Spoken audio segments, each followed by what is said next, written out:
Glad to see everyone here today. Normally we go from 5 to 6:30, but because this is such a special day and so many people have participated and gone to KEMET with Professor Manu Ampim, we're going to go till 7. And I'd like to open up with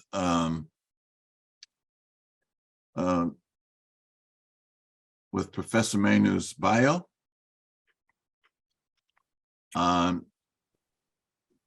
Professor Manu Ampim is an historian, primary first-hand researcher specializing in African and African-American history and culture. He has a Master's of Arts degree in history, African-American studies from Morgan State University. His master's thesis, The Revolutionary Martin Luther King Jr., is being expanded into a 2-volume work entitled Martin Luther King, The Evolution of a Revolution. He has taught in the Department of History at Morgan State University in Baltimore, Maryland, and at San Francisco State University in the Department of Ethnic Studies. Also, Ampim has studied at Oxford University in England and collaborated on a NASA-sponsored research project which examined the ancient climate and migration patterns in Africa. Currently, Professor Manu is a tenured professor of history and Africana studies at Contra Costa College. He is also the director of Advancing the Research, where he has created a 7-step primary research methodology home study course. Professor Manu has taken educational tours to North Africa and Central America, and that's why we're here today, because he has taken a number of African Americans to KEMET. And so without further ado, let's welcome Professor Manu Ampim. Ashe, welcome. All right, thank you, Minister Imhotep, and greetings to everybody. Glad you joined us for a little bit of time this evening, this afternoon, wherever you may be. Some of you are in different states, different countries, I can see. And actually, what we want to do today is just talk a little bit about the Classical Africa educational tour that we just came from this June for a couple of weeks in the Holy Land of KEMET, but also really to have you hear from some of the tour members and some of what they have to say and share. And some of you have gone on tours before, but what we focus on is really giving people a deep and rich experience in the African Holy Land. It's one thing to travel, but it's something more significant when we travel with a purpose. It's more of a pilgrimage. And so people become ambassadors when they go and have an in-depth experience and then come back and they're able to build on that as they move forward in their careers and their work in life and in the community. So I asked, since this Black Knowledge Matters, we've had a number of people on the tour. I've had some on my radio program, which is Africana Studies with Professor Manu Ampim. It airs every Saturday morning, East Coast. That would be from 1 to 2. And I'm going to ask some, if you haven't been on, to come there to give your reflections. But I asked specific people who are part of the Wose community to really lead the way today and just talk about your experiences. But I see we have some other brothers and sisters on who are not official members of Wose, but you're with us, so we'd love to have you give input. I know we couldn't have all 19 people on, so I had to limit it in some way so that we could squeeze as much as we could into the 2 hours. But I wanted to start off and really share a very short video, which would give you some insight about really the tour. It's only about 2 minutes, and it will give you a pretty good idea about the tour. And then I want to share just a slide or two and then turn it over to those brothers and sisters who did join us, because I asked them to talk about what they expected from the tour and what their experience was, but really 3 specific takeaways, 3 experiences, 3 things that they took from the tour, from the experience, the pilgrimage, that they can build on moving forward, because there's a ton of experiences that everyone has. And it's interesting to hear the diversity of experiences. And some people I know are working on projects, because it's not just to go and embrace classical Africa, that's important, but what you're going to do with the experience. And so we have a high level interest, as we've had most years. And so even next year, we've already got the date set for next June as well. So I'm going to share this video, and let me make sure. Sometimes this thing's a little bit funny, but I'm going to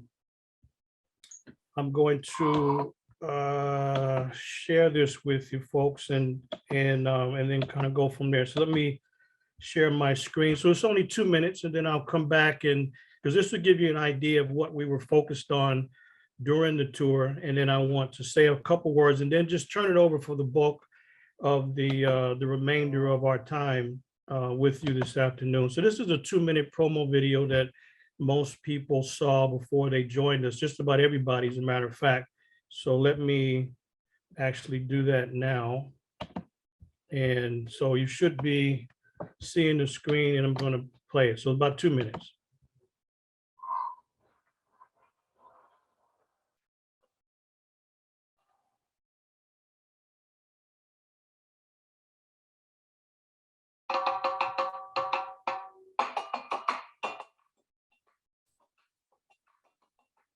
Professor Manu Ampim, and I'll be leading my next Classical Africa educational tour to KEMET for Egypt in June 2022. It's a 15-day tour open to students and all members of the community who are serious learning about ancient African contributions to humanity in various disciplines, such as math, medicine, writing, architecture, social organization, and religious rituals. The tour is based on my more than 30 years of field research in Africa. We'll be visiting many of the most spectacular locations throughout the country, namely the 5 types of locations, which are pyramids, temples, tombs, ancient residential sites, and museums. KEMET is one of the greatest destinations in the world, and people join the tour for various reasons. Students join to earn 3 units of college credit. Professors join to enhance their knowledge base and teaching potential. Lifelong readers and students of classical African civilizations join to finally visit the location that they've been reading about and fascinated about for years. Families join for a family trip of a lifetime, and individuals join to check off their most important bucket list destination. Whatever your reason, make it happen. And I'll see you in June 2022 on my Classical Africa educational tour to KEMET, or Egypt, which is the land of the mighty pharaohs. I'll see you there.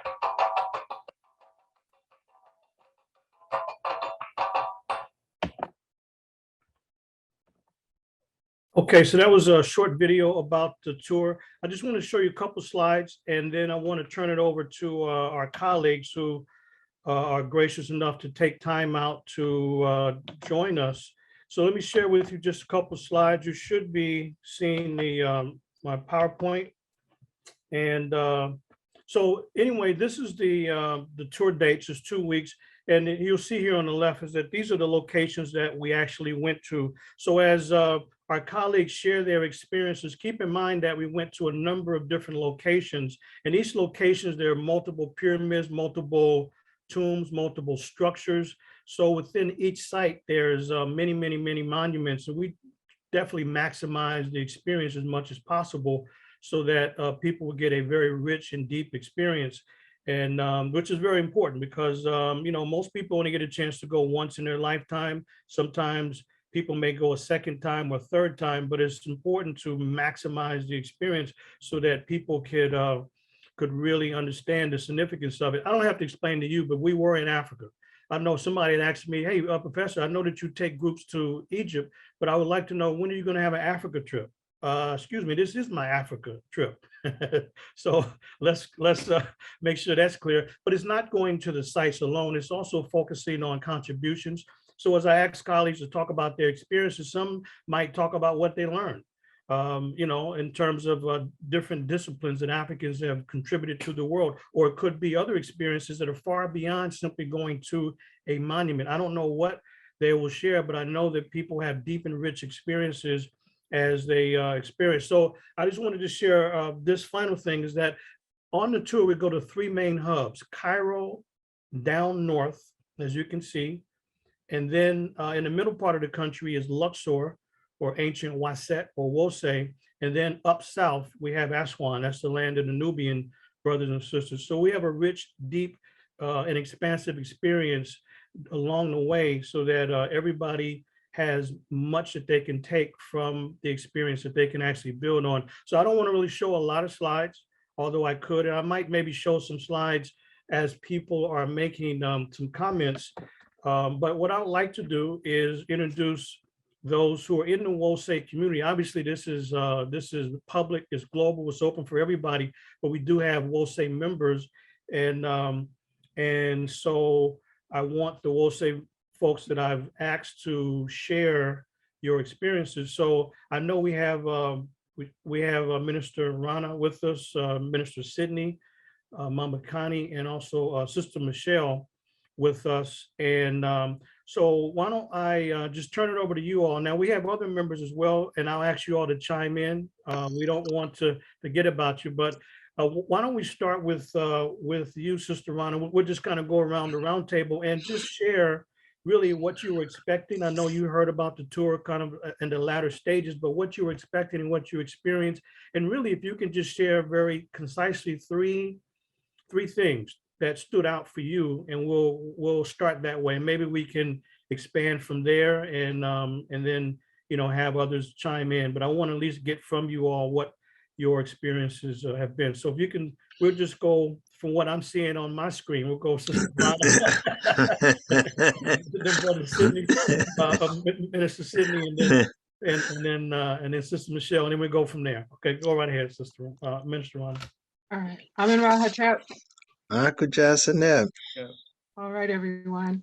So I'll say, starting out, I honestly had no idea what to expect, other than knowing that Professor Manu is serious about his teachings and serious about the education of our people. So I knew to expect for my brain to be stretched and expanded. That was about the only thing that I knew for sure. And I also knew that it was going to be physical as well as mental. And that was because he prepared me for that. He sent me text mail saying, "Are you out walking?" and such, to make sure that I was preparing for the physical aspect. So that was about the extent. Growing up and knowing lots of people who'd been to Africa, you always hear the stories of people saying, oh, when they touched the ground, that their whole life changed, or when they took their first breath of air, everything was different after that point. So I was looking for some sort of relative moment like that as well. What I got was everything and more. What I got was more than I could ever imagine. And I'm actually glad that I waited until this point of my life to go. Because I think my comprehension of things was a lot more than it probably would have been if I was younger. So I'm actually grateful that it ended up that I went later. Some of the three things that probably stood out to me, and I'll try to be as concise as I can be. One of them would have been I guess I would say, and the things that stood out to me were about people and about spirituality, more so than any particular monument or particular space. They were about people and feelings. One of the things that stood out to me was that I definitely feel that we all synced at some point very quickly in the tour, that there came a point where our energy was pretty much equal. There came a point where our excitement was pretty much equal. There came a point where our just amazement at the things that we were seeing and experiencing was being shared, whether we shared it through words, whether we shared it through looks into each other's eyes, whether we shared it through tears. There just came a point where I felt like we really all synced in the experience, and that it was undeniable that we were in the Creator's land. It was undeniable that we were truly in the presence of God, and that we were being watched over and looked over. So that was one thing to me that was amazing, was just that feeling. And as a matter of fact, that thought came from photos that I looked at also when I got home.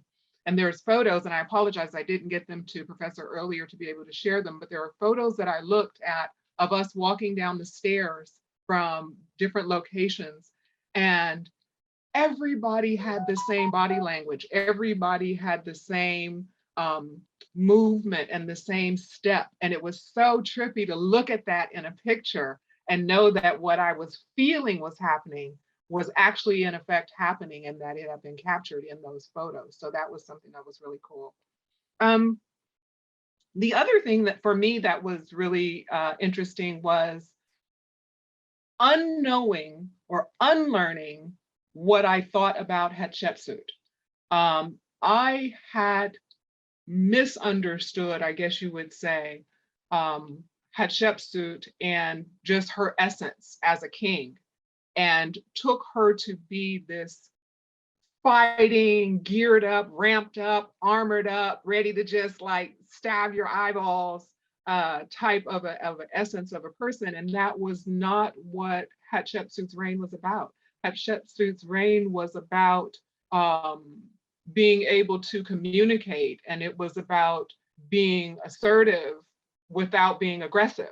And it was about goodness for her people. And it was also about a balance. And this is what I think is most important, is that I think it was about a balance between being a strong female, but also honoring and not being afraid to use her more masculine, or traditionally known as masculine, type of characteristics in order to really take her as a whole to another level.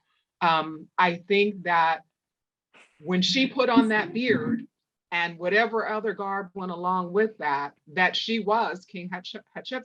But I also think that it was the feminine and the masculine qualities at their best that took her to where she was able to achieve being. And that's something that I think of that with our youth nowadays, and how our youth seem to me, not all of them, to be really caught up in these images, and very often wrong images of what's feminine and what's masculine, and not really having an understanding that, you know, your character is your character. And if you make a list of what's in good character, it's not defined by whether you're male or female. Good qualities of good character just are.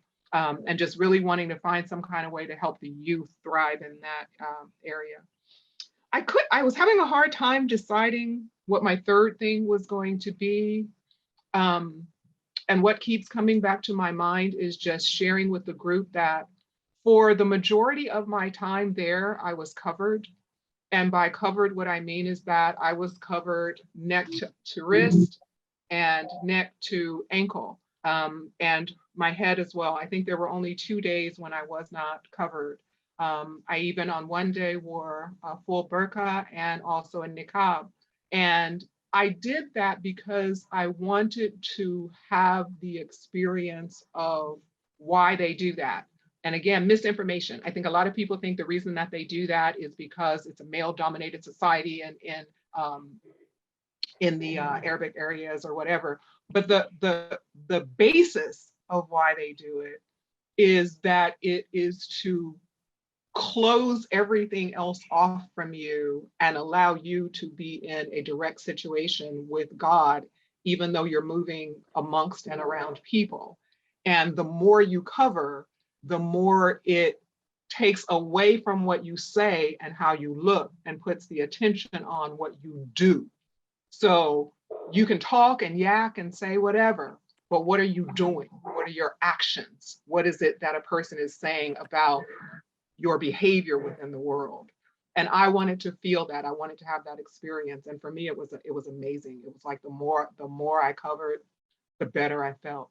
That's kind of where I am. And then I just want to close by saying that, and I'm sure somebody else will talk about the decolorization and the de-Africanization of things, but one of the things also that I decided that I want to do is, it's changing really fast there. with regard to artifacts, with regard to the things that are happening in the different areas.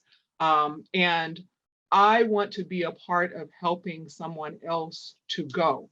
I want to be a part of helping someone else to get there before things have changed too much. So what I'm going to start doing is contributing towards the scholarship program that Professor Ampim has in order to help someone. I don't know that I can help them with an entire scholarship, but I could at least help them, say, with the money that they have while they're there, or some aspect of the scholarship, because I just want to pay it forward in a sense and to help other people to get there, especially young people, before it changes. Right. That's So my that's all right. Thank you for that, Minister Rana. We just got, actually, I just got a check yesterday from one of the former presidents of my campus, Contra Costa College. He also is the former chancellor of our district. She actually donated $1,000 check to our scholarship fund. So I thanked her for that, so we can continue to help people out financially. So why don't we then go with you have MIT. I think you want to, I think you want to remove the IT, brother. I think, yes, sir. I'm working on that. I need some of my technologically savvy younger folks to jump in here and help me out at any point in time. They don't have to be younger. I'm gonna help you out right now. I'm gonna change it on your screen right now. I'm not all that young, but I just changed it. Just look at that. Look at that. Well, the miracles of modern technology. So, but just so you all don't know, if you don't know, so MIT Minister in Training, Baba Sidney is now a full-fledged minister. So that's what I'm joking with him about. Why don't we go to Minister Sidney and then Mama Connie, since they're there together, and then we'll then shift over to our sister Michelle, and then we'll kind of open it up from there. Okay, go right ahead, my brother. Okay, all right, thank you. Well, just greetings, and it is such a pleasure. And just looking at the number of participants here, it's just something about Professor Manu. And I'll say this, the first thing we were talking about was why did you go? And I will say one of the reasons why I went was because Professor Manu was leading it. And I'll say that that's like a hands down. And along the way, I remember I was saying that going to KEMET was something I'd been wanting to do for a while. Things that you put off. I remember, Yusuf Benjamin was going, and I was around with when Asa Hilliard, Dr. Hilliard was going. Some other people were going, and it was something that I wanted to do, and and it's that disease that we have sometimes called the was goners or I'm goners. And Professor Manu had said, that's not a date in a calendar. You can't look on your calendar and look at, there's I'm going a date. So it's something that we have to put our minds to and to do. And so it was something that I felt that I needed to do, like say again, because Professor Manu was leading it, that I decided this is the time to do it. And so that's like the push. And the three of the things that jumped out at me that I'll say that I don't know if it's something about learning, and then there's another thing about experiencing. You could read something and learn about it, but to have that experience. And to me, the things that I experienced, I think the first thing that jumped out at me was the magnitude, the sheer greatness of our ancestors. I had not viewed it in that way. It's something to experience it, to actually go there. And when Minister Rana was talking about Queen Hatshepsut, to actually see her temples, to see the space, to see what she had laid out, to see the they call it obelisk, but the tekens that there was one that she was building that had a crack in it, and so they let it go. This thing, I believe, Professor Manu, was like 11,000 tons. 1,100 tons. 1,100 tons of granite that they were carving out. And what I loved about it is we read about it, when you go in there and they were preparing and you talk about it, the sheer, the not just the joy, but the where the community placed a worker in a what we would call a gravel pit, in this the pits where they were digging up the granite. They would speak of them almost like they were, that they were a hierarchy within within the pharaonic family or something. These folks they were working.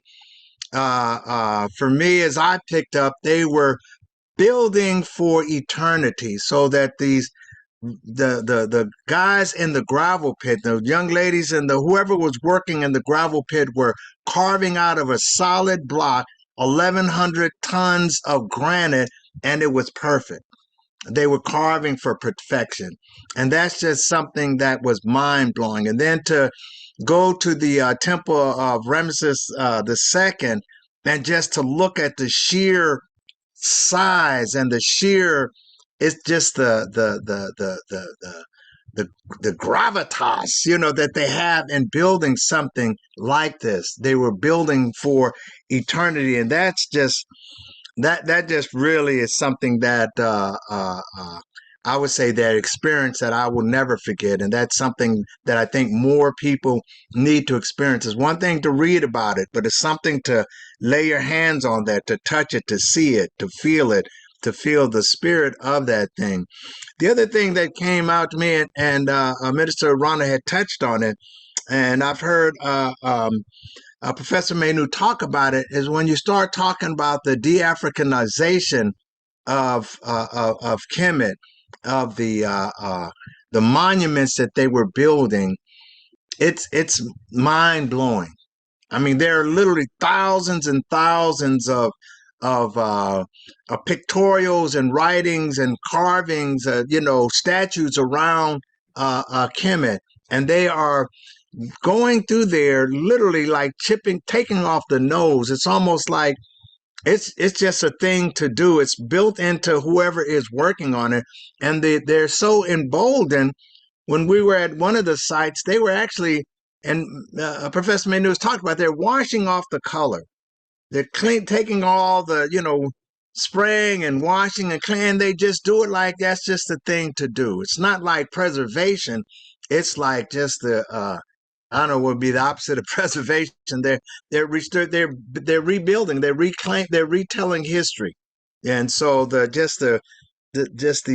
taking away of the Africanization, just removing Africa from there, and it gets me. And what it touches on me is that with Dr.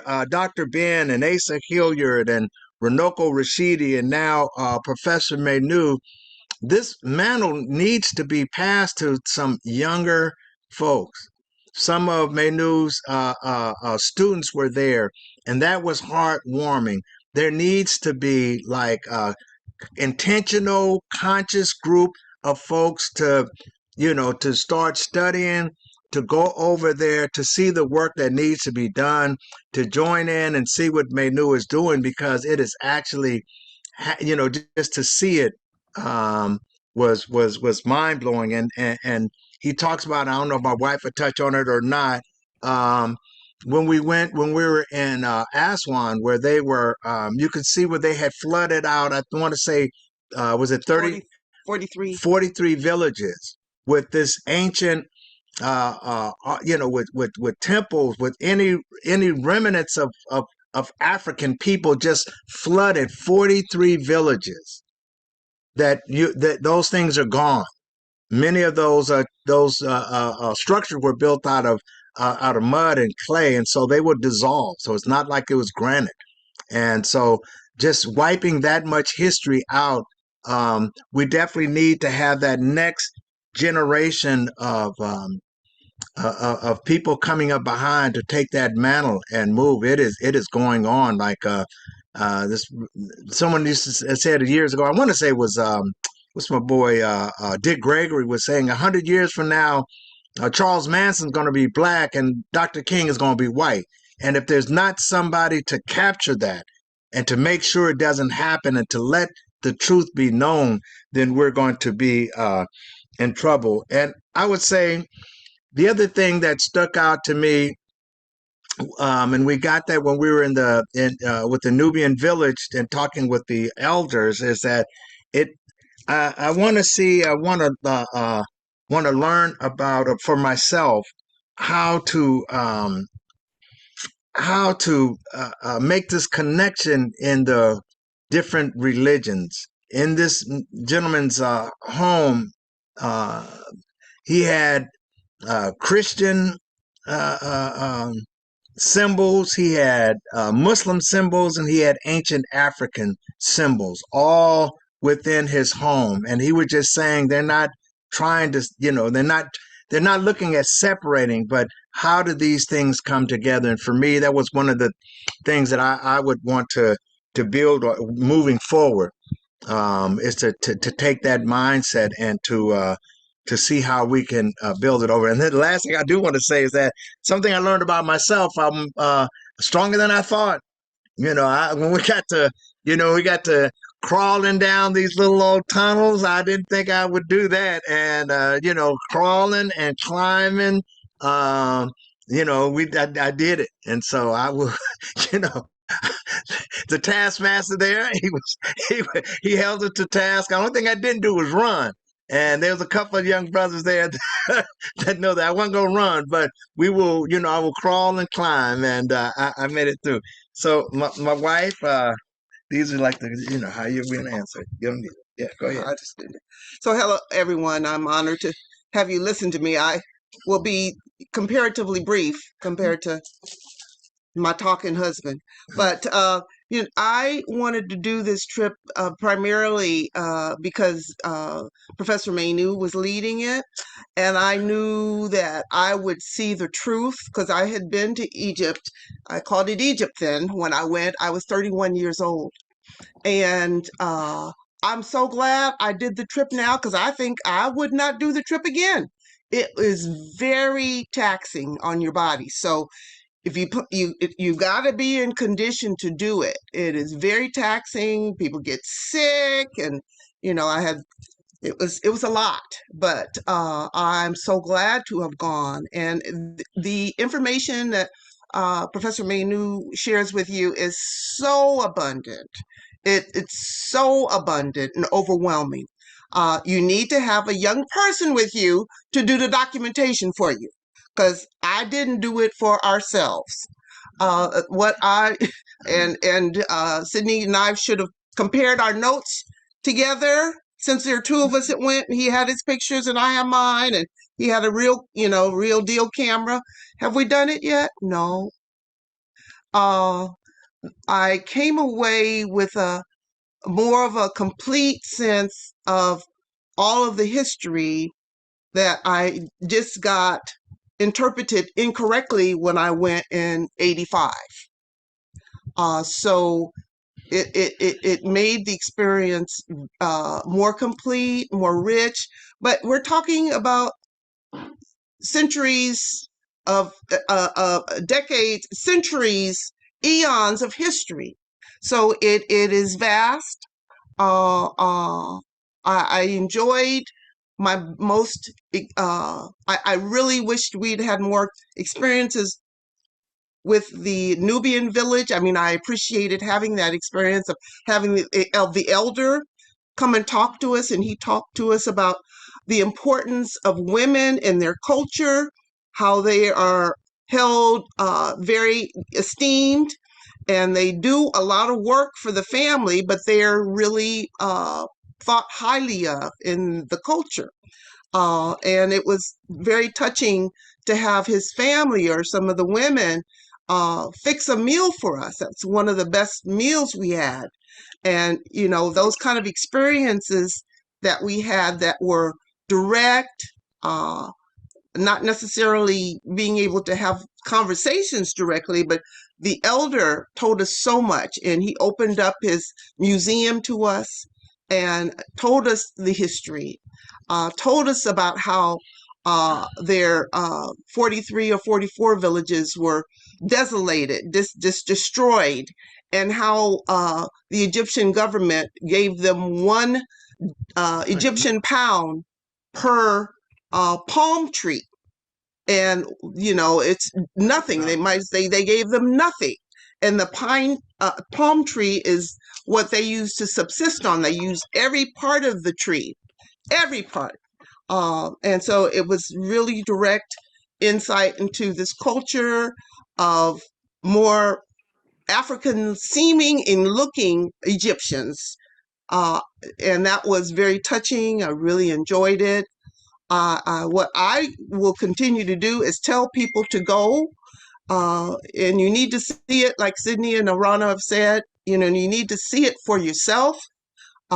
It's just systemic Africanization, whitewashing. You can see it in the reliefs where they've been cut along a certain line, and it's very prevalent in the washing color away. It's just so sad. So we need to tell people to go and make it happen. If you're over 50, get it done. And I'm complete. Well, we appreciate it. Well, folks need to go at any age, because there's no such thing as one day. It doesn't exist on the calendar. And so it's all about stretching out. But, it's really important. I always say that when people have the right experience in KEMET, they really don't need a return. They don't need a return ticket back to the US. They usually fly back on enthusiasm and energy alone. And people get expanded. That's what it's about. It's about expansion when you go, and that's what, Sister Mama Connie's talking about. So let's then transfer to Sister Michelle. So if you could also address the same questions, we appreciate it. Yes, Uncle Job Seneb, my friends. I'm Sister Michelle, and the reason why I wanted to go, I wanted to go about 45 years ago when I was in college, because I had a lot of friends that were saving their money and going to different countries in Africa during the summer. At that point in my life, I could not pull together money like that. And by the time I could, I was already retired from work, but it was the first thing on my bucket list to do as a retired person. And so I ended up signing up with Professor, Manu's tour. And it was wonderful from the first moment of getting on the plane from Oakland to flying to New York, from New York to Cairo. I had a blast. But the three things, though, that probably really will stay in my mind forever. The first one is the awesomeness of the pyramids. And before Professor Manu, no one had ever described to me that those pyramids sit in a complex. And Professor Manu explained that these pyramid complexes don't just come with a pyramid or one or two pyramids, but there are mausoleums, there are temples, there are causeways that are there at every pyramid location. And that these were places to come to for ceremonies, for, eventually in some of the mausoleums bearing the nobles or the pharaohs or those, who were high enough up to be able to have their remains placed there. And so when you look at all of the building that had to take place for any of these pyramids to exist, and for some of these locations, thousands of years in which to build the entire complex, and that a lot of pharaohs could not get their specific pyramids built within their lifetime, because that's how much time that it took.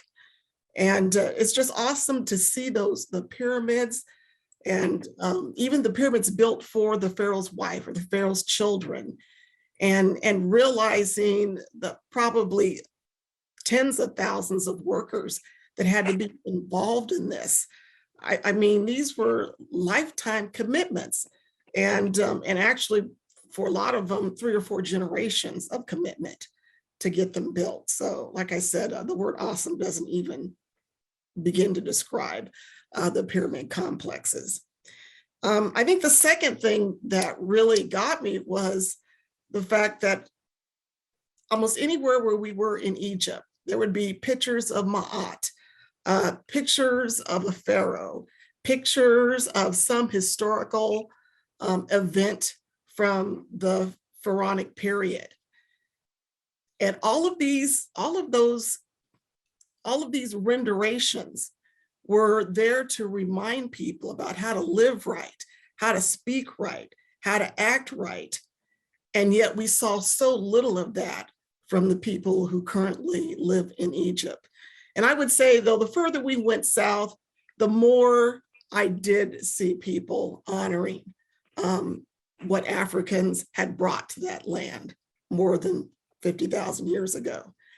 But when we were up in Cairo, I never saw a more, I don't know, greedy, divisive, egomaniac individuals that did not seem to represent the surroundings that they lived in. So that was my number 2. Oops. And my number 3, something weird showing up on my screen. Anyhow, the number 3 thing was just like Mama Connie mentioned, the Nubian Villages. We spent, one of our hotels was on Elephantine Island, and on that same island were 2 Nubian villages, I think Siyu and Kolti, and we got a chance to go to Siyu.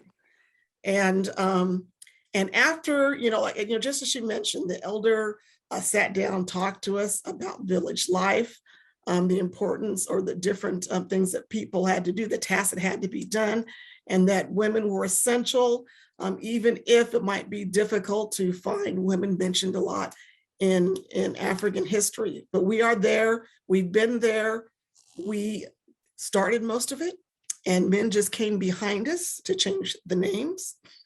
Anyhow, but with the biggest thing though, at that village was when we got the walk after lunch, where we walked through the narrow pathways of the entire village, where sometimes someone would have left open a half open window or door. You could peek in and either see them working with their kids or beating something.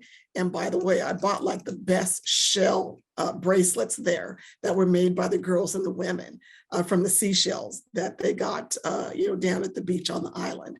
So like I said, that whole stay on Elephantine Island was beautiful. I mean, we took ferries on and off that island. Sometimes I just took the ferry because I could, but it was marvelous. And the other thing is, from my hotel room on Elephantine Island, I could see the temples of the nobles. And oh my God, even from far away, that is astounding. And like I said, when I got a chance to get up close, walk like 600 yards to get up there, because I mean, that thing must sit up a good 6 or 7 stories. I don't know how high that mountaintop is that we had to climb. But yes, you do have to be in shape. And I knew that from the beginning. So, I mean, I worked out like starting 8 weeks before the trip, got started on a diet where I lost weight, made sure I took extra minerals and vitamins. And I just had one upset tummy during the entire 14 days for one night, and that was it. But I think that was just because I prepared for it. And that's what you got to do. You got to be ready. Thank you. All right, excellent. I know we have some other tour members on the line, but maybe before we hear something from you all, maybe if any of you on the call, if you have some questions from our folks, I'll just say this is that you don't have to be in shape. You really don't. You could be like the average person and just kind of do photo ops at the sites, get off the bus, do a photo op, and then you're out of there within minutes and you're off to the bazaar. What they're sharing is that I'm stretching people out to have an experience, not as a tourist, but as somebody who's making a pilgrimage to learn from the inside. That's where you want to get in shape, because then if you really want to learn like a primary researcher and a historian And an archaeologist, you go beyond the normal. You go beyond the regular experience to actually bend down, crawl in, dive in, however you got to get in to see a whole nother reality. When you see these massive structures, when the African stonemasons who were building for eternity, that inside of these structures, they have a corbelled ceiling that's 40 and 50 feet high. And the question is, what? How did they do that? That level of engineering greatness is beyond what we've all seen. We haven't seen that before. You show the most popular and esteemed buildings in the world, and they don't match this. They're talking about you don't need to be in shape just to go, but you have to be in shape if you want to have a glimpse, a small glimpse of the other side of it, where you then would learn like a researcher would learn, where you have to crawl in. You have to do all of those special things to get to a chamber that nobody else in the world sees. And it's not just about having an experience to say, yes, I crawl through, but it's to give you another vision, another view of it, because that level of greatness, we haven't seen it before. Why would someone build in a structure that no one's going to see, but they're building to perfection? I'm talking about millimeter type of perfection. They had the eye of optometrists and they were carving monuments. And that's what the group is actually sharing. I actually have a few slides. I knew that would come up to share that with you. But and one other thing is that, yes, there's a lot of experiences and no one's going to be able to have all their slides and video footage together up front, but I'm going to help the group out. We'll have a group session and we'll go through those photos. So when I said to you, you got to document your photos, that's what a researcher does, then I know that it's not so easy to always do, but we'll have sessions. And by the way, Brother Hilton has created folders so you can upload your photographs in the different places and monuments that we actually visited. But and so I have some slides, I have some video footage, but before I even share any of that, does anybody have any see Brother Malik Shabaka, you have a question you want to ask, brother? Yes, thank you, Professor Manu. Oh, I'm sorry, that's Minister Malik. Okay, I didn't see you, brother. That's Minister Malik. All right, brother. Thank you, Professor. Thank you, Professor Manu, and Rana and Sydney and Michelle and Connie for sharing those absolutely fantastic experiences in ancient Kemet. You know, I wanted to go to Kemet, but I had some health challenges and I really couldn't take the, afford to take the chance with some of the things I'm dealing with. But I had a comment and a question for you, Professor Manu, regarding the de-Africanization of Kemet artifacts, the whitewashing as it has been described, really represents a desecration of Kemetic historical monuments. And to me, it's a crime against humanity. Those are historical landmarks. So my question is, what recourse is available? Is the United Nations, is that a possibility to file, I don't know, charges against the usurpers who are now calling Kemet their homeland? Because this is history. It reminds me, it seems like it's an ancient CRT case, the critical race theory case taking place in Kemet, as we speak. So I just wanted to get your input on that. Is there any recourse that's available? Well, I appreciate the question, brother. I've been documenting, and I put in the chat a link to one of my articles in the series, The Vanishing Evidence of Classical African Civilizations.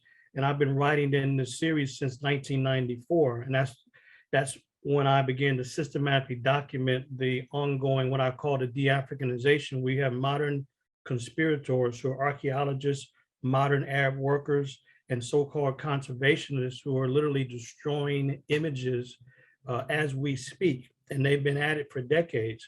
I created back in the 90s when I saw this crime and criminality going on, I not only wrote the series, the Vanishing Evidence series, but also we created a committee to stop the destruction of ancient Egyptian monuments. And we reached out to everybody that leads tours to Kemet to say that, what are you going to do about it? You go, you lead tours, you have tour members who tell me that they saw the destruction that I have documented with photographs and video footage and writing on your tour. So what are you going to do? Are you going to join us?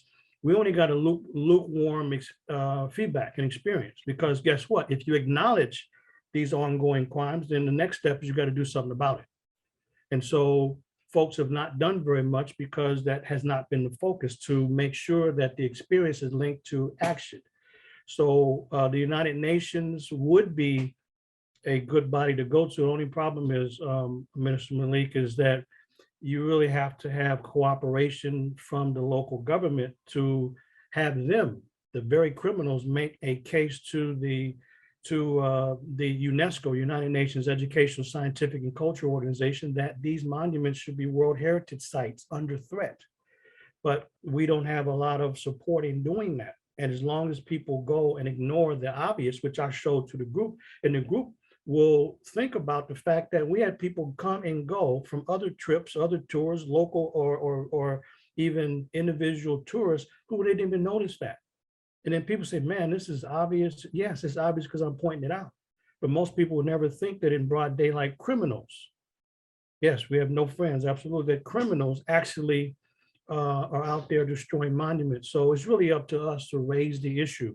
Also, I put a new video on my YouTube channel. I'll post it in Facebook as well. Maybe I'll post it here in the chat, where I posted, we did a couple clips. You wasn't supposed to do it, but I did any, what they're gonna do, you know, not gonna take my camera away, but we did some video clips in Tutankhamun's tomb to document the crime of putting him on display like that, his actual body on display in his tomb in order to make money. So it's really up to us, and we don't have any friends, and we can only rely on ourselves. And I say this, we can put pressure on everybody that goes, that claim that they embrace African ancestors, and make them speak about it, make them do something about it, make them document it. They're taking photographs and video footage of the very walls that are being destroyed and de-Africanized.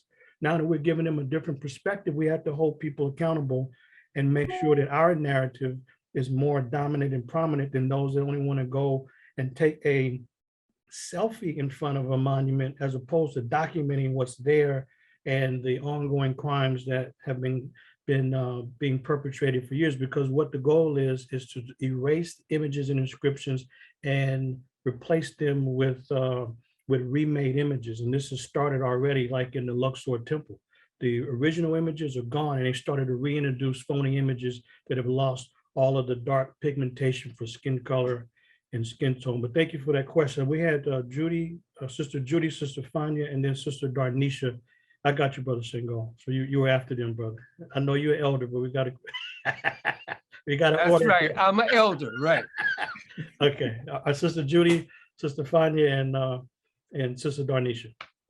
Well, greetings. Hi, Professor Manu. Thank you so much. I'm enjoying this, and to the other guests, thank you for sharing this with us. I had two quick questions. One was, in listening to the sisters talk about even the smaller pyramids that were built and things that were built, designed inside of tombs that may have taken years. Had there ever been any thought? Well, I was wondering if this building of the pyramids and all of the time that it took to build this, that perhaps there was some kind of metaphysical powers that were acknowledged by the ancient people of Kemet, that maybe they were creating a reality, or it was a spiritual ritual in the time that it took to build this. It was more than just the building, the structures. So that was a question. I don't know if that's been ever discussed, if you know of that. Yeah, I appreciate it. I did a whole presentation on that. I'm trying to think if I have a video of it, but yes, that is important. The tombs, by the way, the pyramids, let's be clear about one thing. Those early pyramids, the ones that we are all familiar with in Giza and Saqqara and those areas, those pyramids were not tombs. There was no attempt to bury anybody.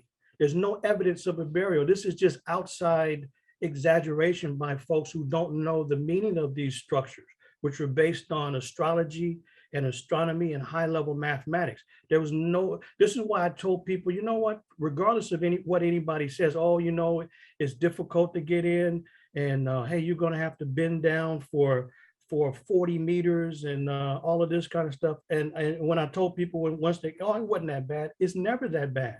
The folks telling you not to go in and have the experience to learn are the ones that stay on the outside.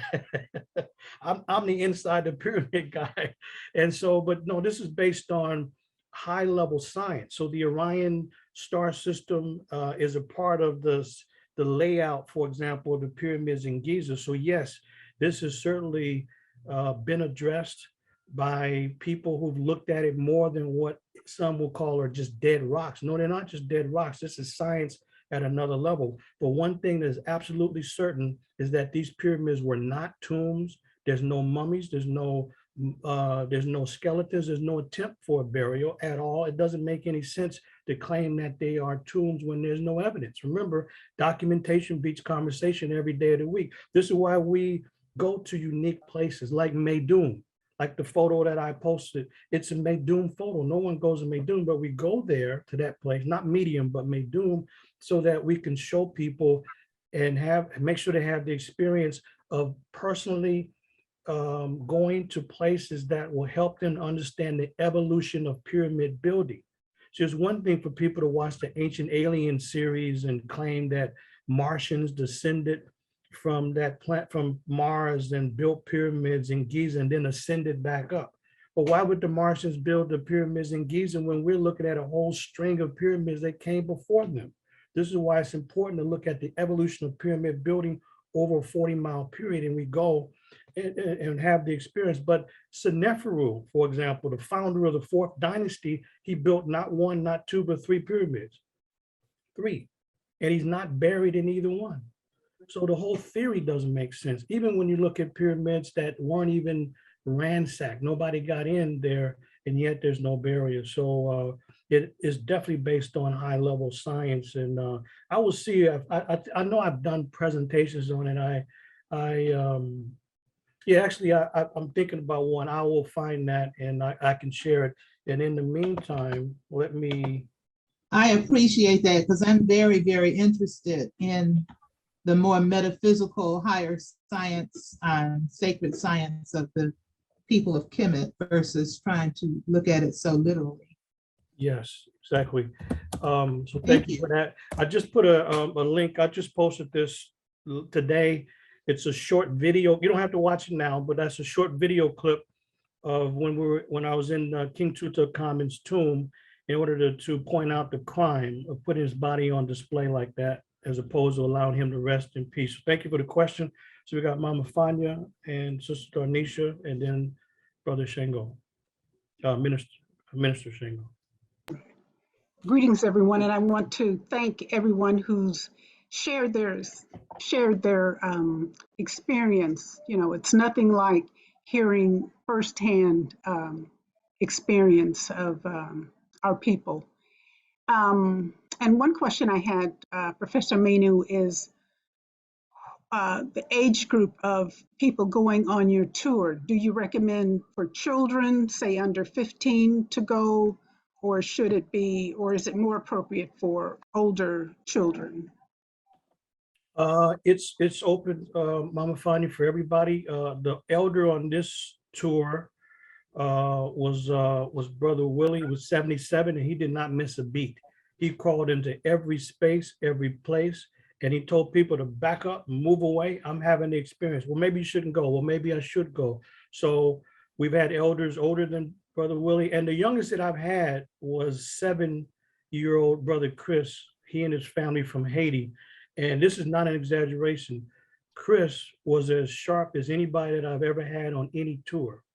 And so he got a lot from it. I remember, and by the way, when we have our presentations at night, in order to review what our experiences were during the day and then preview the next day so people know what to expect. One of those presentations, I said, folks, when we go to the museum tomorrow, I'm going to show you the only statue in the world out of millions and millions where the foreigners did not know the principles, the spiritual principles of having a left foot forward, meaning spiritual balance, but it's the right foot forward. I said that, and we were in the museum, and Chris from, hey, Professor, you said you were going to show us a statue. Chris, thank you. You're right. I'm glad you mentioned it because here's a statue right here, everybody right here. And nobody was thinking about it other than little Chris at 7. I would love to see him today at Sharp. So there's no age limit. But Chris has been the youngest that we've had with us. And so, you know, one thing too, is that I was talking with Minister Ron a little bit earlier, and even when people have a physical issue, like I had, look, folks, I had Achilles, I ruptured my Achilles. I had an Achilles injury that required surgery back in 2008. I couldn't walk, and the trip was in less than 2 weeks, less than a week. I still was on crutches. But you know what got me better? Motivation, because I recognized that people said, how's this man gonna lead a trip? He can't even walk. And I knew they were thinking that. I said, I went home, and that's the first day in months that I put any pressure on my foot. And then I was, you know, at least good enough to get to the airport and go. But guess what? What got me right was KEMET. Because one thing about a tendon, it must stretch. You know, you have to stretch it out. And so if it wasn't for that experience, there's no way I would have been walking without a limp as early as I was. And we've had people that have had ailments going in, but challenged themselves to have a full enough experience as possible where they were able to overcome, because there's nothing more powerful than having an African son in a powerful environment where people are inspired to greatness. We've never seen building on that kind of scale before, and people are inspired, they're motivated. It's like when you have something going on, when you have adrenaline flowing, that's what it's like. And so, you know, age is definitely not a limit, or even physical condition. We've had a person that really needed to be in a wheelchair. Didn't matter. We were able to make sure he had, you know, the proper experience while he was there. And I think ethnicity has something to do to it too. At least according to my father, he went in 1980, 81 with a regular tour group, and he might have been the only African American.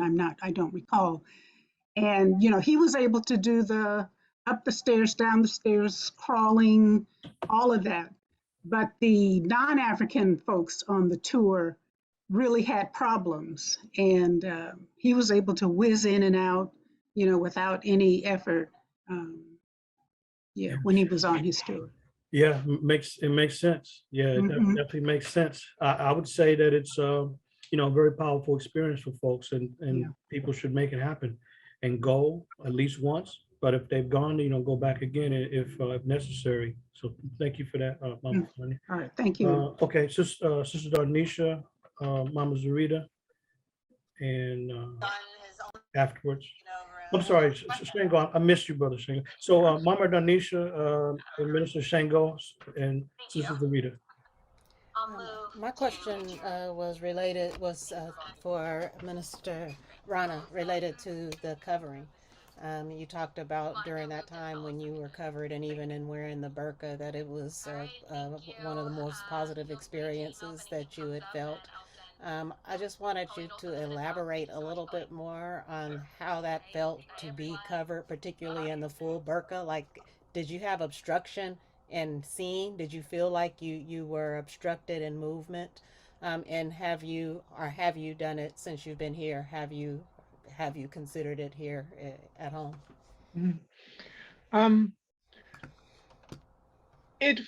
I didn't know what it would feel like. I also didn't know whether or not I was going to go through with it, even though it was my plan and I had bought all of the things. I knew I was going to cover my head. That much I knew, but that's easy, right? We cover our heads kind of often with wraps and stuff like that. But I also thought about the traditions of where we were going, and then that's what got me into the long sleeve part, and then the cover to the ankle. And a lot of people were saying, oh, you don't have to do that. That's not necessary. You know, you don't really have to do that. You're a foreigner. They don't expect that. And I guess for me, my experience had very little to do with anybody except me and God. And that's all my conversation was with about the decision to do that, right? Just to say that Minister Alicia commented in the chat that she calls it sanctuary when she covers. And I like that term that she used, because that is kind of what it feels like. It's like you turn off the contact to everything else. You literally You know, you feel a breeze only on the front of your face, and that's only when your face isn't covered. Everything else, you don't even feel the contact of anything else. I thought I was going to be excessively hot and that was going to be an issue, but the fabric that it's made out of is extremely lightweight. There's an undergarment that you put on first and then a top garment. And between the two of them, you still just feel like you have on, you feel like each one is lighter than a t-shirt. So we were in 105 degrees and 100, even a little bit more than that at different times. So it actually felt good. What was very interesting for me was other people's reaction. I got looks of everything from curiosity, and I don't know what that was from. I don't know if it was Americans being curious. I don't know if it was people from there being curious, like, she's too tall to be Arabic or something, you know, like, I don't know what the looks were, but I got looks of curiosity. I got looks of respect. I got looks of appreciation. I don't think I've ever had so many doors open or people almost bow, or people just get out of the way. So it was very interesting to think, like, here, you know, we have ministers or typically male, who, when they're within their church environment, when they're within the people that they know, they get that kind of reaction, right? But when they're just walking down the street, they're just Johnny walking down the street. You don't know them from the next person unless you know them. But people reacted in a way that said, I appreciate what you're doing. And what you were doing was something that was about God. It wasn't about, I don't know how to say it. It was an appreciation for something that I was doing that was about God, rather than an appreciation for something that I was doing that was about a car or a building or money or whatever. So it was interesting to see that kind of reverence for worshiping, right? Was it hard? Was it cumbersome? Yes, at times, because where is it? I have a full niqab. So rather than just something that's like your eyes and it's one layer that you can lift up or down, mine had 3 layers. So I could lift one layer and I still had a sheer veil, and it had a piece down the middle and it had my eyes, and then it had a second layer. So it was almost like one layer was a thin shade, and then the next layer was a darker shade over it. You can see fine though. That's the crazy part about it, is that you can see the same, like if you have on a light pair of sunglasses, you can see just fine. But when it came to like eat, you know, and I'm a novice, I was like, okay, maybe I don't need to eat, you know, I have to figure it out. So I would say it's some adjustment that I would have to get used to, like anybody else. You know, you can't wear something like that one day and expect to be able to manage it like somebody who wears it every day.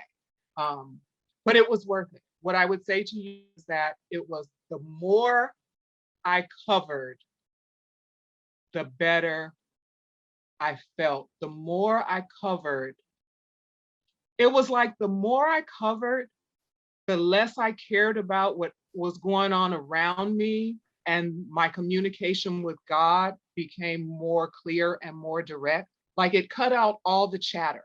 It cut out all the attention of everything else. And my only thing that was in my mind and was with me was God, even though I was with a whole bunch of people at different times. Mr. Let me just say this, in Egypt, this is the most liberal area in the entire region. So that's not what people wear in Egypt at all. It's odd, it's out of place there, because, so just be aware, if you dress like that in Egypt, people will be suspicious because no one dresses that way at all. And women do not dress that way. You have more Christians, for example, and more openness in Egypt, and particularly Cairo, than any city in the region. And so there's been a very strong women's movement out of Cairo for quite some time. So we appreciate what Minister Ron is saying, but just understand that this is not the tradition in Egypt at all for people to dress in that manner. It's a completely different reality there than any other place. The only time anybody on the tour, for example, have to officially worry about what they're wearing is when we go into the mosque, you have to have your shoulders covered and so forth. But other than that, people dress any way they want. I simply tell people is that don't dress like the regular tourists as if you're going out to the beach, because it's unnecessary, and some of the guys are not going to respect you anyway. But other than that, we dress to respect ourselves and respect the ancestors as well. So typically covering is not necessary there. But thank you for that. Let's keep moving. So Minister Shango, I know you had your hand up, and then Mama Zarita.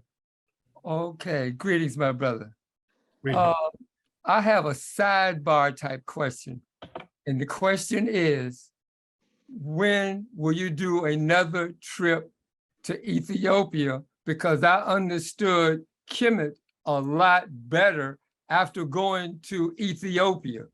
And it was just so much of knowing where the people in KEMET got their influences from.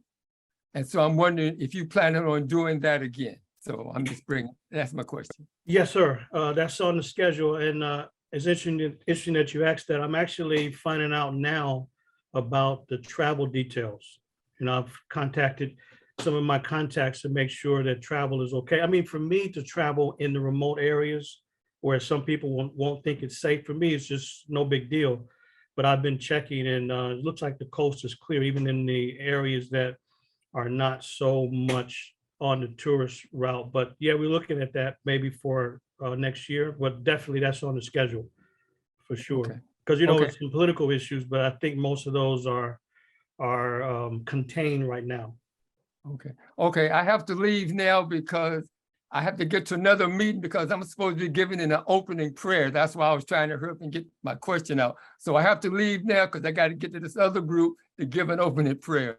I'll see you later. Okay, all right, thank you, brother. Okay, Mama Zarita. Can you hear me? Yes. Yeah, I'm in Robert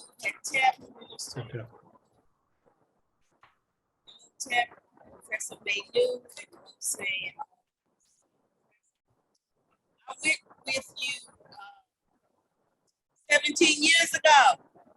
Minister, Professor Manu, can you hear me? Yeah, we can hear you. You're not the best audio, but we can hear you. Be shouting. And so I want to say two things, or three things. One, lack of politics, just amazing. With the temple where I saw Amun-Ra and moved together, stacks, just has impacted my life. Just had an opportunity to go and in part of the temple and do a libation, to pour sacred oil. And then when we went to Nubia, we went to the museum there, you remember? Yes. There was one of the most gorgeous works I've ever seen. I don't remember, but the name of the king, I'm sorry. But the crafts, oh my God. Oh my goodness. My question is, one, when I was in one of the temples, I could smell the strong smell of the smell of what'd you say? Smell of urine. Oh, urine, yes. Urine. And I'm wondering has that been cleaned up? Have they stopped? There are those who, we saw desecrations when we visited the temples. So I hope that has been cleaned up. The other thing is, there's been a big thing in the media about the Great Egyptian Museum. I just want to hear what you have to say about that. Okay, so there's many temples, there's many structures, and what happens is that the guardians, those that take the tickets, now it's upgraded, so they scan tickets now. But many of those people are not going to take the time to go to the formal bathroom. The bathroom is where they are, and the more kind of, I wouldn't say remote, but the more out of the direct line of where tourists are walking, these people will, as Mama Zarita mentioned, they'll urinate, defecate, any and everywhere. So I wouldn't say it's been, some areas have been cleaned up, but not all areas. Plus, it really depends, you know, it depends on where you go and when you go. You will see all kind of outrageous disrespect, even by archaeologists. You think that they're going to spend a whole lot of time neatly and humanely putting their plastic water bottles in the garbage? Absolutely not. I have photographs and video footage of some of the most outrageous conduct, whole piles of plastic bottles by those that are supposedly researching and restoring monuments. So that still is there, just depends on when you go and where. But the Grand Egyptian Museum, they've been talking about that being completed for about 10 years now. What I noticed is that I've been traveling and as a field researcher for more than 30 years. I saw, as I told the group, more changes in the last 4 years. Actually, it's been the last 3 years since I've seen in the last 30. So some of the artifacts have been taken from different locations and they're put in storage, ready to be revealed when the Grand Egyptian Museum opens near the pyramids in Giza. This is a massive structure. So like, I did not know that they've taken some of the items. For example, I was telling the group that, hey, look, the next day we were going to go to see Haru Market or the Great Sphinx, the pyramids, the boat museum. I had no idea that they recently dismantled a massive 140-foot boat where they built a building around it. And that's going to be in the new Grand Egyptian Museum. So it really is interesting, but what they're going to do, here's one of the debates. I put in the chat. So not now, but check it out. Check out the link I put in regarding the video clip about the tomb of Tuta Comet. It's a debate right now. In 2007, the body, the actual mummified body of King Tutankhamun was taken out of his coffin and put on display in the tomb in order to make money, to draw more tourists there to maximize profits. And now the debate is, does he stay in his tomb, or do they move his remains to the Grand Egyptian Museum to join the artifacts? I say, what about the third issue? Not take him to the Grand Egyptian Museum or leave him on display, put him back in his coffin so he can literally rest in peace. The man has been completely decapitated by Howard Carter and others, but the Grand Egyptian Museum is going to have so many artifacts there. It's going to be amazing for any group to try to get through that massive collection, but it's been overrated, to say the least. That they've got that, and it's also the National Museum of Egyptian Civilization that also recently opened as well. But the Grand Egyptian Museum is the granddaddy of them all. And that is a big structure where they're taking haphazardly different artifacts there in order to draw attention and draw some revenue. So we'll see. But I say that look, if you go to the website, the Grand Egyptian Museum, or GEM, even they don't make any sense. They say it's going to either likely open in September or November. They forgot October. Wait a minute, you missed a month. So we'll see. But this is, and then one other thing to keep in mind is that this November 4th will be the centennial year, the 100 years since the discovery of King Tut's tomb. So you ain't seen nothing yet in terms of promotions that are going to take place, because they want to make sure that they can maximize the revenue dealing with the popularity around King Tut, and they want to take him into the Grand Egyptian Museum. But there's some debate about whether or not that should take place or he should stay on display in the tomb. I say it should be neither one. That tomb is too small to have that many visitors. Anyway, so hopefully I address your questions. And so, Sister Rana, is it something short? I want to see if, let's get back to you in a minute. Let me ask and see, I don't see any hands right now. If any of those of you who were on the tour, again, we couldn't have all 19 on for this program, but wanted to see if any of you, I know Brittany and Jamal, Born, and Erica, Maxine, and if any of you want to add anything that could help the audience know about the experience that we all had just a few weeks ago. Yes. Can you hear me? Yes. Okay. Yes. Good evening, everyone. My name is Brittany.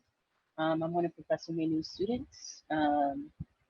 It's just unbelievable going to the land of Kemet. And Professor Manu used to always say this in your class: a goal without a time frame is merely a dream. And as just the same thing as Minister Sidney said. It's just this, the syndrome of I'm gonna go possibly or maybe, and if I don't put a time frame on what it is that I do want to go, then I'm never gonna accomplish it or do it. So that's what I really kept in mind. And then the global pandemic, just nothing is for certain, and I didn't want to miss out on this opportunity. So the things that stood out the most was being at the Nubian Village. My dad was saying, you literally broke bread with the Nubians. And I didn't really acknowledge what he was saying until after I came home. And just to be a part of people who are some of the oldest living human beings on this planet, and just to keep and maintain their ways of life it was just unreal. The Nubian entertainment that we had was beautiful, and just being in Aswan was just unreal. And what I really enjoyed also too was the Temple of Harkuf. When Professor Manu just said the story, I was trying hard not to cry, just thinking about a human being. This is not a false story. This is not a fake person to be given, and to really represent what it means to be a community advocate, a leader, a humanitarian, giving food to the hungry, not treating the poor bad or anything like that. So that was just really nice. And Professor Manu wasn't feeling good that day. His ankle was just hurting, and just to see him champion up that hill was just really beautiful. So I just really appreciated that moment. And then the Valley of the Kings and Queens. Oh my goodness.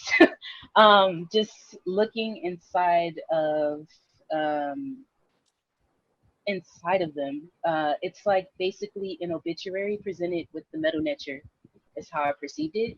And just seeing how life is just translated, and the way they use images of the good, the bad, the beautiful, and the ugly, painting people upside down, for people who have done harm against those folks that were part of their community. And then the third one was the destruction of Black civilizations, and how it permeates into a culture of anti-Blackness globally, and just how we were treated as well too, while being Black, mostly Black American, and people from different parts of the diaspora, as Black tourists while we were there. So it was just very intense, and how insidious it is, the destruction of Black civilization, and how this land is being occupied by foreign invasion. You hear a lot about Free Palestine, but there needs to be some free Kemet going around as well too, just from seeing with my own eyes, and just thinking how scary it must have been for Africans to see their civilization just ending, and for the Nubians to be maybe the last few African groups within Kemet, and just seeing it just dwindle away, so that was hard. And going to UC Berkeley, I majored in anthropology, and I never got the chance to get to do any archaeological work on the level that I did here. So that was just really amazing, going inside of temples, inside of tombs, inside of pyramids, seeing everything for what it's worth and its value. Cash is king as well too. So if you're gonna go, cash is king. Digital money is just not the thing. So cash is king, and just believe that, please. And just dress comfortable, bring some good shoes, and it's gonna be really beautiful for those of you who are deciding to go next year. Thank you. All right, Sister Brittany, thank you for sharing that. And for those in the Wose community and in general, there's nobody more important than Harkuf because of the virtues, because of his good character. As Brittany mentioned, it's Harkuf who lived a virtuous life. It's Harkuf who literally manifests what Ma'at in practice is really about. So when we learn about the virtues and someone who lived a good life with good character as he serves his brothers and sisters. It's Harkuf who said he was, he was respected by his mother, beloved by his father, respected by all his brothers and sisters. He gave bread to the hungry, water to the thirsty, and he brought the boatless to dry land. It's Harkuf who said, anybody that enters this tomb unclean, I will seize their neck like a bird. And he goes on to describe the punishment. So we went, you all remember, we went to Harku's tomb up that area that Sister Michelle mentioned. And yeah, I had a foot injury, but that doesn't mean nothing. We poured libation in honor of Harku. Yes, you did. So keep in mind, we went to Harku's tomb, we poured libation, and we also went to the tomb of Ptahhotep. And in neither place did you see anybody else there. So you know that a lot of people don't have that kind of experience, but you did. And we can actually see and feel that in-depth, experience from those that really were in the trenches and to promote those virtues. So those are some very, very good points. Professor, can I share some just real heartwarming? Sister Brittany, this is one of Professor Maynu's students, and we were, and I lose the place, but she's a librarian. And he found some writing where there was in the Medu written on there talking about this deity, a librarian, and he pointed it out. That was just so hard. I mean, just amazing that everything that we do, they were someone there that did it, and they recognized that skill and they recognized that. But for her to be a librarian and Professor Manu was like, wait a minute, here, let me show you something. And he's a new professor. Yes, and she's a professor now. All right. At 25. Excellent. And you know what? I remember now that you made the point. I was just doing what needed to be done. This was in the Luxor Temple. Yes. The Luxor Temple. And Ramses has this massive, gigantic statues. And right there in the back of the statue is the deity of writing, the celestial librarian, Sheshet. And I was pointing out her symbols, her fundamental 7 petals on the headdress, and what her fundamental role is in the writing and library system. People know about Jehuti, the deity of wisdom and writing, but he has to have a counterpart, and that is Sheshet. I remember Minister Sidney had said that. That's okay. I heard it. That's okay. We're great. But we moved on to the next thing to point out. And there's so many experiences I think people can draw from and be inspired by. So I appreciate that. Minister Malik, you want to add in again, brother? You're on mute. You're muted, Minister Malik. You're still on mute, brother. Okay. Can you hear me? Thank you, Professor. Yes. I hate to harken back on a question and a comment I made earlier regarding the de-Africanization and the whitewashing, but I'm reflecting on today what has been told based upon what we see today, which raises the question, what about 50, 100 years from now?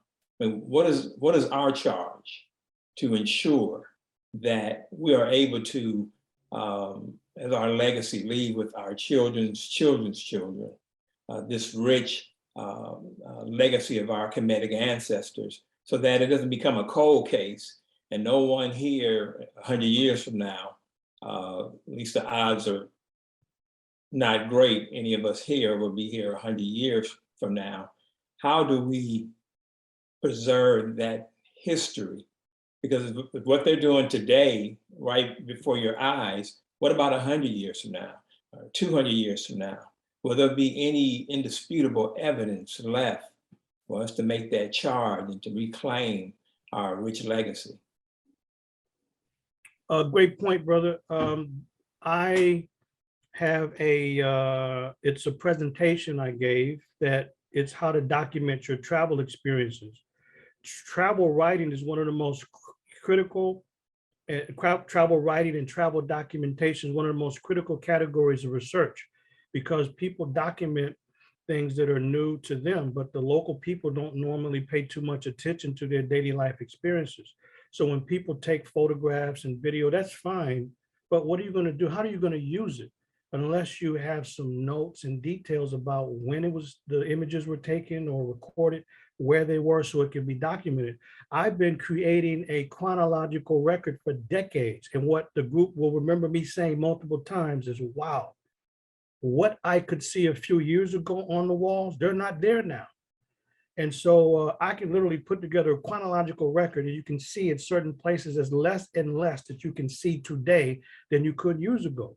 So it's important. This is why we'll have the forum for those of you that are on the tour. Anybody can join, but that we must document those photos and things that we've taken. Brother Hilton has put together photos for everybody, and we'll make sure we get the word out. But brother, that's our task, is to preserve the legacy of the ancestors. How can somebody argue about African greatness without evidence? We need evidence.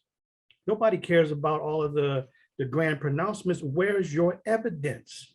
We need evidence. And this is what I've been on the case doing for a while. And so we need more people to raise that question and then do something about it. I remember some years ago, it was a time that I didn't go to KEMET for a year or two, whatever it was. And a brother had contacted me, and I told him that he had photographs that I needed to use because he took them at a time I wasn't there. And he had a few in there that documented the vanishing evidence was still continuing. And he said, yeah, no problem. And when he got to his family, they thought they could make some money. They wanted to charge me. I said, first of all, you don't even know where these photographs are from. They don't have any value in and of themselves. They have value only because I'm putting together a chronological record to preserve what the ancestors have left. And by the way, I'm not giving you a dime. How are you going to make something like this into a money-making venture?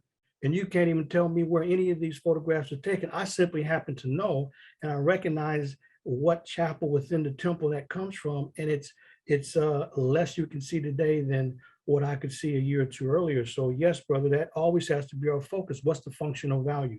So appreciate that. So Sister Doris and then Minister Makalisi. Oh, I had put my hand down, but okay, anyway. yeah, I'm sorry. You know what? You had your hand up. Hey, I know. Thank you. Anyway, I do have a question. I just get so excited, and I am just right now. I'm exploding. I got goosebumps. I've had goosebumps, and I got them from head to toe. But my question is, when is your next tour so I can go? I'm going to show you right now. The next tour is going to be next June. Sorry. It's already set. Next June, and June 10th to the 23rd. Let's see, I'm going to show you right now. So here's Hatshepsut, Minister Rana. I know you want it, but let me just show it to you right quick. And by the way, folks, mentioning going inside, and this is part of the experience. It's part of the experience. You're going to have to go down, you're going to have to bend down, but that's where the great lessons and experiences come from. And you see spectacular corbelled ceilings, for example, that gives us, you talk about having goosebumps. I'm saying, are you kidding me? This level of precision and greatness. And this is why when people go in, they're pretty excited about it. And, going into structures like this that most don't go into, some already, to light the area up, but you got to crawl through. And I got compromising pictures of most people. I won't show the compromising folks, the pictures of folks climbing through, because once you climb through, you got to now navigate this board. Oh yeah, and elder after elder did that.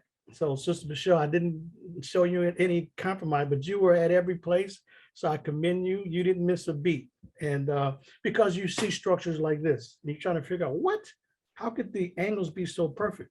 But this is why people are pretty excited about the experience. But I just wanted to show you this here, because this is a tour for next year. So I think most are probably on the mailing list, but we'll get the details out. We're probably about a week away or less. Then we'll have the brochure out so that everybody who wants to go or wants to have a full seminar about the details, then they'll be available. So thank you for that. Did I address your question? Yes, you did. I thank you so much. And I want to say thank everybody that told the story. Like I said, I got goosebumps. I can't help it. We appreciate it. So let's go to Minister Makalisi, and then we'll double back to any of you who join us who also want to share something. Yes, sir. Minister and founder, we'll say, co-founder. Co-founder, Brother Manu. Good to see you. Good to hear you. Good to feel your spirit. I don't know how many people know about what some of us know about if we understood the story of you and your dad on your way home, I guess it was, driving across the San Francisco Bay Bridge, and you're trying to think about what you're going to do with your life. And what I remember him telling us is that you got inspiration from Dr. Chancellor Williams, Destruction of Black Civilization, and his encouraging us to go to these places, these museums where folks are misusing our history, our heritage, and boom, a spirit popped to life in you. And he said, I'm going to do it. And so you've been doing it and just outdoing it. And I want to thank you for that. I just had this question about, the people who were involved, hands, toes, feet, whole bodies and beings in doing this work, putting it together. I think in Dr. Chancellor Williams' work, he gave us a little bit of information about somehow the nation, the government had this way to convince folks to make contributions from their income to have enough funds to pay folks if their crops didn't come through and they didn't make the money they needed to make for themselves. They could go and work on these projects, and the city, the government had funds to pay them. Do you know in any depth, any detail about those circumstances, the spirit, the consciousness, the dedication of the folks to be willing to go and do that kind of work, like I said, with those huge, wasn't easy work to be done. You got any insight on that will help us understand better how that process was carried on? Yeah, I appreciate the question. One thing about the ancient African folks in Kemet, they did not give details about anything. There's no details, for example, on marriage.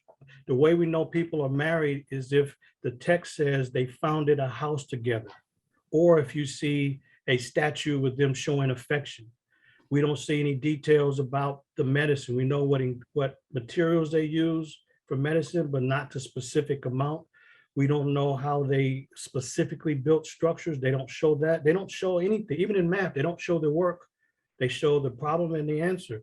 But the one place that we have details about the construction is near Giza. There's near Nazareth El Saman, there's the workmen's, the urban center there, the urban city, where we have the tombs and the daily records of the workers. So we know what days they worked, what days they had off. They would work, for example, 7 days and 3 days off. That would be a week. A week was 10 days, work 7 days, 3 days off. And so they were paid with grains of wheat, grains of barley, and with linen cloth. And we know titles, we know work schedules, and we know people were paid. This has nothing to do with building monuments based on the degradation of labor, but the bakery, the brewery, all these details have been found, and they're still being excavated even as we speak. So in that area, there is near the foot of Haru and Market. It's not that far from there, but that's the area that gives us the day-to-day life about the building and construction projects that help them to build. And we know that people worked in what they call a ZA, Z-A, and the ZAs was a work group or a so-called work gang that they would work for about 3 months or so, and then they would rotate back to their local areas and villages. So some people were at that local area, but other people from other districts in the country came in to work in these public works projects, and we know about the Zaz. It's interesting that the foreigners, the Greeks, so the Zaz like a hobble where you keep cows together around their legs, so they're together. But a Za was a work group. The Greeks came in and called it a phylum, which means ethnic group. So that gives us insight when the foreigners are indicating and giving another dimension about where these work groups came from. So if they weren't local, they came from local districts to work on the public works projects for about 90 days or so, 3 months at a time, and then would rotate back to their areas. And this was all a part of the economic structure in Kemet, and the daily record is very clear about this work effort that went on. But in terms of more specifics on exactly how they did it, we can figure some things out, like how they quarried stones. You can see that. You can see how they would use certain tools, but the specific details, we don't know. There's only one image. There's only one image, the tomb of Jehuti Hotep. This is the only image where we see them moving a colossal statue that is, you know, at least 30, 40 feet high statue that's being dragged by 172 men. And so this is the only image that we see of them move. And the text says moving a colossus. So we have to piece together the original text like that in order to figure out the specific details. But we have some clues and some evidence here and there about the building techniques. And all I can say is woo-wee. Yes. I mean, what a multiple generation of builders. I mean, Yes. that kind of craftsmanship was extraordinary, to say the least. And to put those huge structures together with, I remember reading some years ago about I think it was the Japanese who went in with some of their modern equipment, and they couldn't even begin to approach building structures such as our ancestors did with their bare hands in a large degree, and what other tools they were able to put together. Absolutely. But just give thanks and praises for the work that you do, and hopefully one day I'll be able to go with you. I haven't been on the continent yet. Well, Minister, you know, I would say pick your date. We got you. Pick your date and let's do it. Yeah. Maybe next year. Minister Imhotep, what you doing next what you doing next July? Next June. Next June 10th in particular. You got a calendar in front of you, brother? You said Minister Imhotep? I mean, excuse me, Minister Makalisi. Mr. yeah. Makalisi. Yeah. Minister Makalisi, you got a calendar in front of you, brother? Yeah, Oh, it's one. Yeah, it's not too far from me. No, you Yeah, let's do it. Let's do it. Let's do send it. you that passport application? That's right. I'll I send got a it. hard copy. I'm gonna put it in the snail mail for you. A hard Yeah. copy. I'm gonna give that some serious consideration. I really am. I really am. Yes, sir. Sister Nikichi, my sister, you are next. Thank you, Minister Michael. See. Thank you so very much for this very educational, enlightening, and informative presentation. I felt like I was right there with my brothers and sisters. Thank you so much. My question is, are you familiar with the excavation dealing with the tomb of Karakamu that Tony Browder is doing? I forgot in which part of Kemet it is. But I'm just curious. I don't know what the status of that is, and just wondering what you might know about that. Yeah, thank you for the question. Yes, that's in the West Bank of the Luxor area. It's near the tombs of the nobles. There was the Kurna village some years ago that's built on top of those tombs. And so the government finally removed those people, and they literally have houses on top of tombs in different places, including in the Kurna village area. So what Brother Tony Browder is doing, he's working under Dr. Elena Pishikova. That's her project, and it's called the South Asasif Conservation Project. I'll put that in the chat. It's the South Asasif Conservation Project. So she's the project director. And so she publishes all of the annual updates of what they're discovering, what they're doing. And Brother Tony's working with Dr. Pishikova, the Russian Egyptologist, who publishes their annual updates. Because when you're doing archaeological work, the only way you can continue to get your permits, you have to publish. They have to make sure that you are doing something. And if you're doing something, then you have to publish. Even if you haven't really found a lot, there has to be, and there's always some work and some kind of update. But I'll put that in the chat for you, my sister. But the South Asasif Conservation Project, and Dr. Elena Pishikova publishes their annual updates of what they're finding, what they're discovering, and what their prospects are moving forward. But Karakamum, Karabaskin, there are a couple of the tombs that they've found there.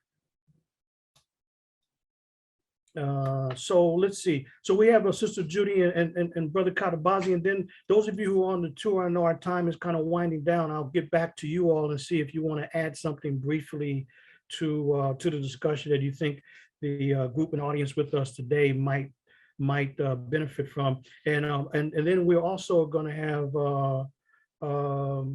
we're going to publish more of the videos as well that we took on the tour. And make sure you're on the email list so we can make sure you get the updates. I posted some to my YouTube channel as well as Facebook, just some short clips. And I put one in the chat as well. Okay, that's right. Okay, I got you. Okay, so let's go with Sister Judy, Tidewater, and then Brother Katabazi. Then we'll start to close it out. Yes, my sister. Yes, okay. Professor Manu, I'm still very much a beginner in learning a lot more about ancient Kemet, but and I come with more of a metaphysical background. At least I've been exposed to that. But I'm just wondering, when we study, for example, the Hosea and looking at some of the sacred texts, a lot of times, it's being studied sort of as if, like the Bible, taking a lot of things literally. But as you mentioned about there not being a lot of things, evidence of instructions or details, do you feel perhaps, and I'm just wondering, do you feel perhaps that there's kind of more that these people back during the times of the Hosea and some of the ancient texts that we discussed, that the people were more advanced? I feel as if they were an advanced beings with more using sacred science, and that we're looking at them as being from the eyes of our own lens, from what we know with little information about some of the more advanced metaphysical quantum physics type aspects. So is it possible they were communicating more, dealing with not just telepathy, but they were able to communicate in a sacred silent language, a sacred language that was not written, but more symbols, so that, this is why we can't interpret or understand so much of it, because they were at a higher, they were at a higher place, higher level of knowledge. I think that's the end of my question. Okay, appreciate it. Well, they certainly had a higher level of operation within the societies, no question whatsoever, because every institution was focused on social harmony. This is why Kemet lasted for so long. When we look at eras or dynasties, this is not something that just happened and only lasted 100 years or so. We're talking about a whole millennia, for example, during these important ages, because of the social structure that Ma'at, people mention it a lot, but Ma'at was in practice, very much so. And one of the things about the social practice is that Ma'at was just not something in nature. It's clear that Ma'at keeps the planets in their orbit, is responsible for night and day, but also social order. And for example, I had sent, I think it was brought up, and Minister Sidney brought something up. So I shared an image. I actually would have shared it with you all on the tour this summer, but that part of the Karnak temple was closed, so we couldn't go over there. I would have showed you Ma'at bringing prisoners to justice. Oh yeah, with ropes around their neck and hands tied. This is what you see, Ma'at, and Ma'at was about pursuing falsehood and throwing this on his back on the ground. So the whole social organization and orientation was towards harmony, and this is what's absolutely crucial and critical. So they certainly were at a higher level in terms of social organization. There's no question whatsoever. And I would also say this, and I caution people to not do this. Many people say, well, back then, that's interesting for back then, or they were able to do that. Well, forget the back then, because people typically lower things when they talk about back then, or when they use the word, not necessarily you all doing this, but most people will say modern, meaning better. It's not better, it just means it's current. But so yeah, there's certainly much more progress that we can see in antiquity among classical Africa that we see today.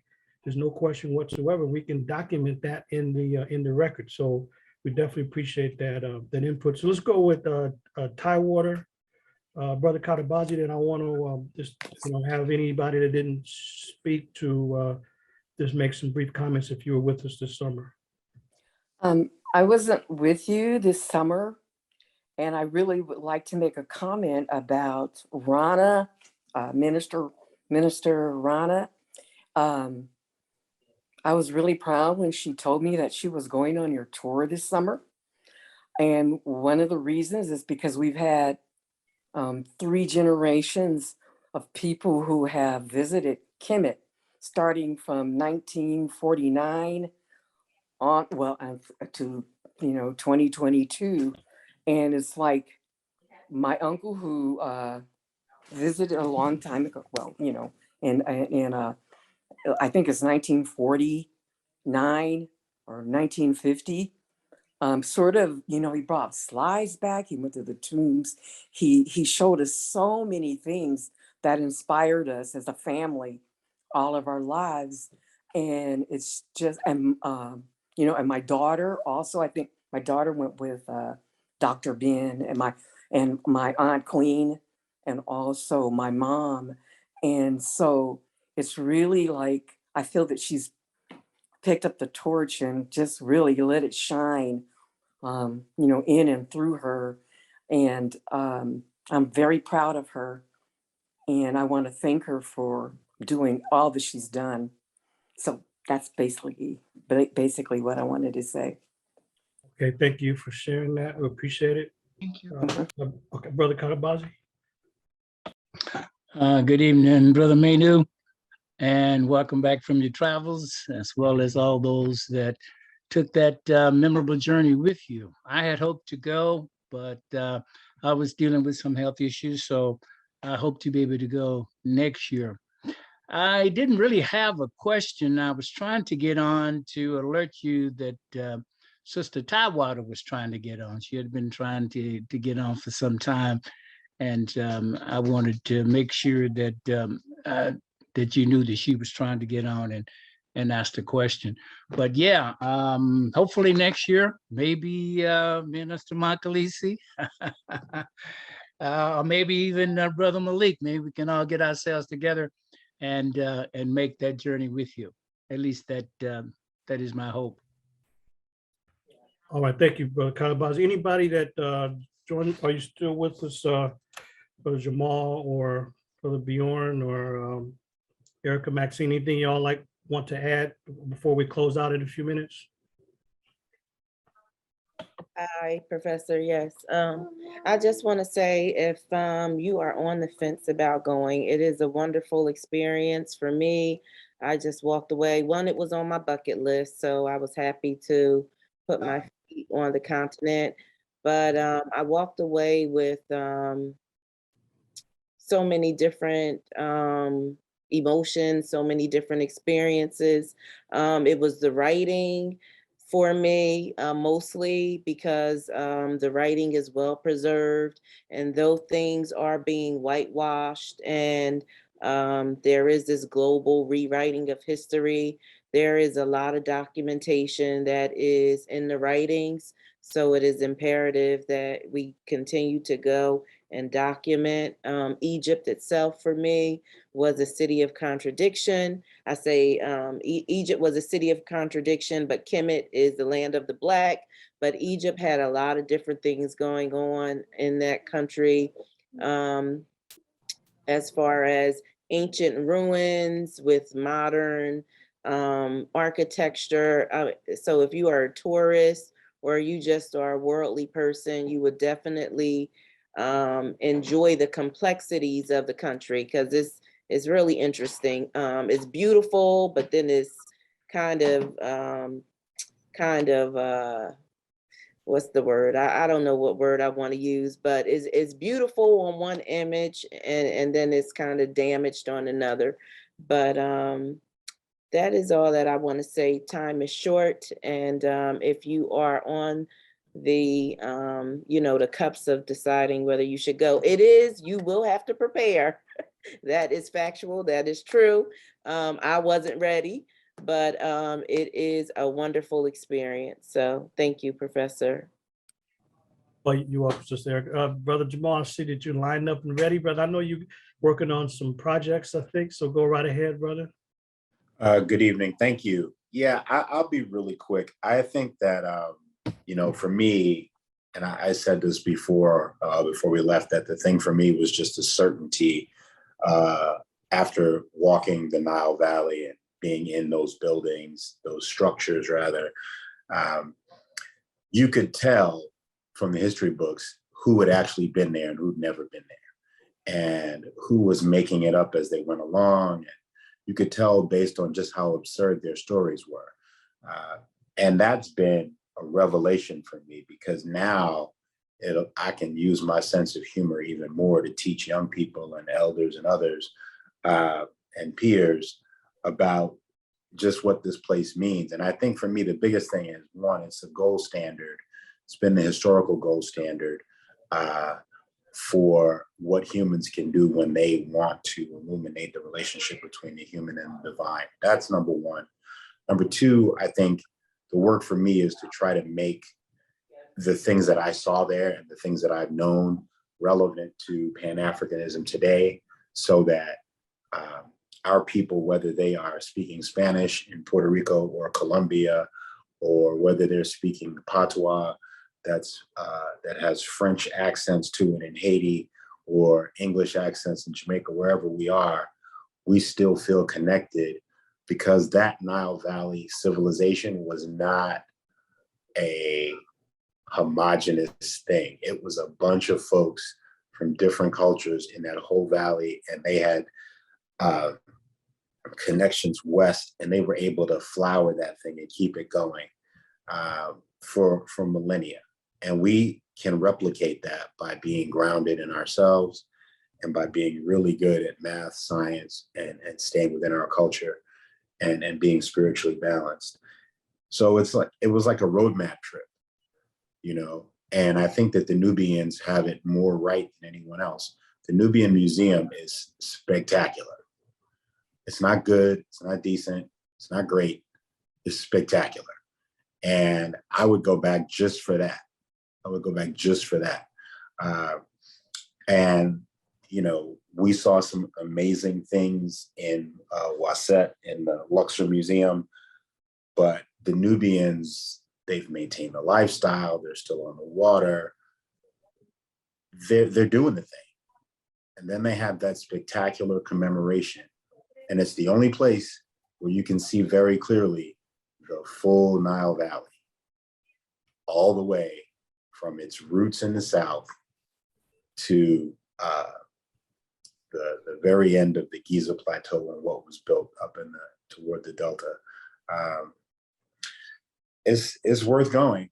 It's worth going. And that to me is, you know, if you don't have a roadmap right now, you need to go.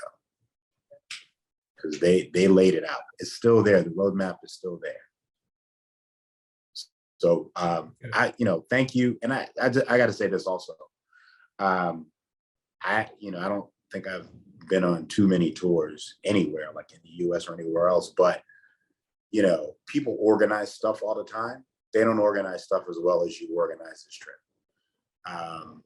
Travel, transportation, changing transportation, lodging, food, security, guides, navigating the bakshish thing, and advising people where to spend their money. All of that stuff that you did was superb. And I don't know if people are matching you in the space, but you know, that was gold standard stuff. So I appreciate it. So thank you. You're welcome, brother. And we're pretty much out of time. And so we do want to respect people's time. Sister Maxine, I know that you're with us. Could you just give us 30 seconds or so we could at least stick to our time frame? And she was on my radio program. We were able to talk in more detail. Do you have anything you want to share just really briefly? You're on mute.